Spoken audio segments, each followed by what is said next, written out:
हुआ है। कांग्रेस के पूर्व मंत्री महेंद्रजीत सिंह मालवीय ने आज बीजेपी का दामन थाम लिया।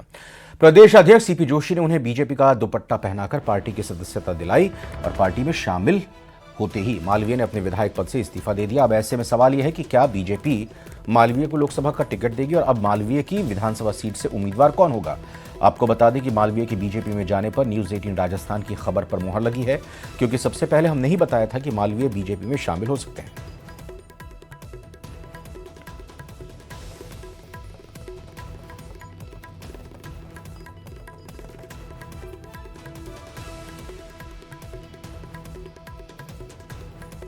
लोकसभा चुनाव से ठीक पहले राजस्थान में बड़ा सियासी उलटफेर हुआ है। कांग्रेस के पूर्व मंत्री महेंद्रजीत सिंह मालवीय ने आज बीजेपी का दामन थाम लिया है। कौन है महेंद्रजीत मालवीय, यह जानकारी आपको दिखाई दे रही है। प्रधान जिला प्रमुख रह चुके हैं, कद्दावर नेता माने जाते हैं। 1998 में बांसवाड़ा लोकसभा सीट से सांसद भी रहे हैं महेंद्रजीत सिंह मालवीय। इसके अलावा बांसवाड़ा और आदिवासी अंचल में इनकी अच्छी खासी पैठ है, 4 बार के विधायक रहे हैं। बीजेपी में आज शामिल हो गए हैं। अटकलें लगातार चल रही थी। न्यूज़ 18 राजस्थान ने आपको बताया था कि ये बहुत ही जल्द फैसला हो सकता है, कुछ इंतजार अभी बाकी है। 2 बार कैबिनेट के मंत्री भी रह चुके हैं महेंद्रजीत मालवीय।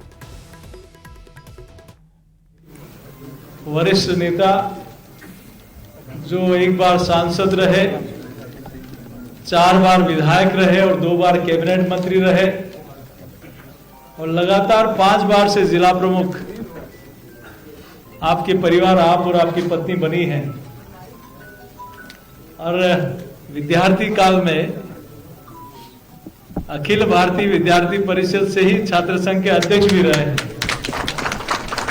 तो आज वो भारतीय जनता पार्टी की सदस्यता ग्रहण कर रहे हैं। नरेंद्र मोदी जी की नीतियों को उनके नेतृत्व से ही प्रभावित होकर मैं पूरी भारतीय जनता पार्टी इकाई की ओर से आपका हार्दिक स्वागत और अभिनंदन करता हूं। एक बार जोरदार करता ध्वनि से। महेंद्रजीत मालवीय बहुत ही कदावर नेता है। अनुसूचित जनजाति के बहुत बड़े नेता है, जिनका कई राज्यों में इनका प्रभाव है। सांसद भी रहे और 4 बार विधानसभा विधायक रहे, 2 बार मंत्री रहे।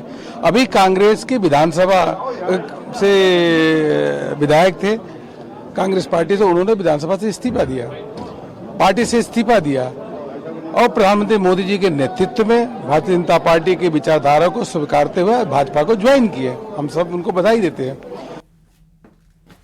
दिल्ली में अमित शाह साहब और हमारे राष्ट्रीय अध्यक्ष जी नड्डा साहब से मुलाकात हुई और माननीय हमारे राजस्थान के युवा मुख्यमंत्री जी मुझे साथ लेके गए और मुझे भारतीय जनता पार्टी में आने का अवसर मिला। एक बात मुझे कहते हुए मन में दुख है कि कांग्रेस पार्टी ने भगवान राम मंदिर के बनाने के बाद जब 22 तारीख को प्राण प्रतिष्ठा महोत्सव हो रहा था और वहां जाने के लिए मना कर दिया, ये सबसे बड़ी मुझे ठेस लगी। और मैं सनातन धर्म को मानने वाला हूं, मंदिर को मानने वाला आदमी हूं, देवी देवताओं को पूजा करने वाला आदमी हूं। वहां पर गणेश्वर का बहुत हमने काम किया। इधर मालवीय के पार्टी छोड़ने पर कांग्रेस प्रदेश अध्यक्ष गोविंद सिंह डोटासरा ने बड़ा बयान दिया है। डोटासरा ने प्रेस कॉन्फ्रेंस कर कहा कि मालवीय के जाने से कांग्रेस को कोई नुकसान नहीं होगा, बल्कि मालवीय की जगह नए नेताओं को जगह मिलेगी।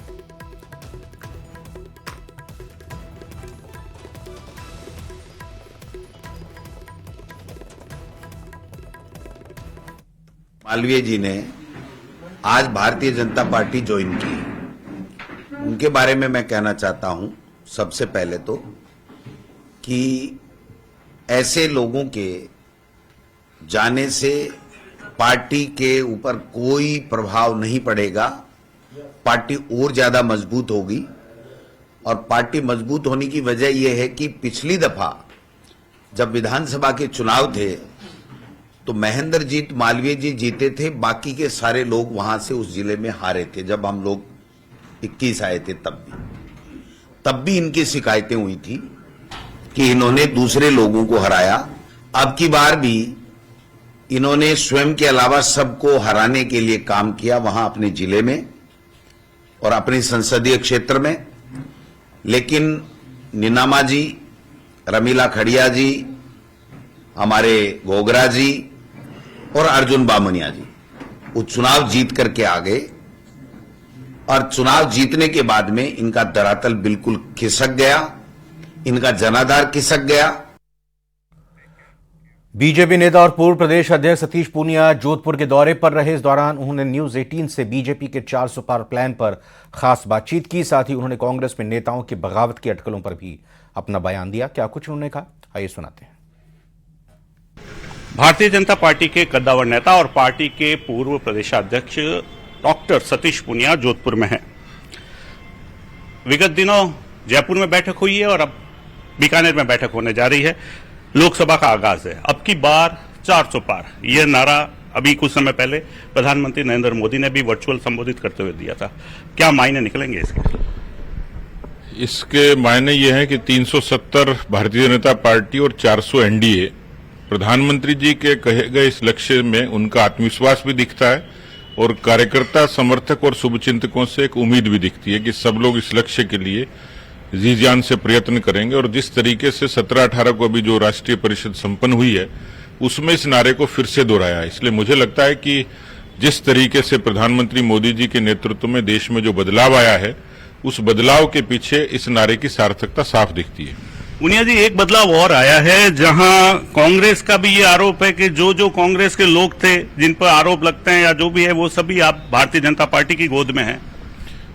देखिए, आरोपों का कोई स्थायी आधार नहीं होता और राजनीति में आलोचना, प्रत्यालोचना, समालोचना ये राजनीति का एक, लोकतंत्र का एक जरूरी सा हिस्सा है। इसलिए मुझे नहीं लगता कि लोगों ने गुण अवगुण के आधार पर जो चीजें कही हैं, पर इसके पीछे मंशा ये है कि आज भारतीय जनता पार्टी की इतनी बड़ी जो शक्ल बनी है, इतना बड़ा जो दायरा बना है, उसमें अनेक विचारों के अलग अलग लोग समय समय पर पार्टी से जुड़ते रहे हैं। ब्रेक का वक्त हुआ है, तुरंत लौट कर आते हैं।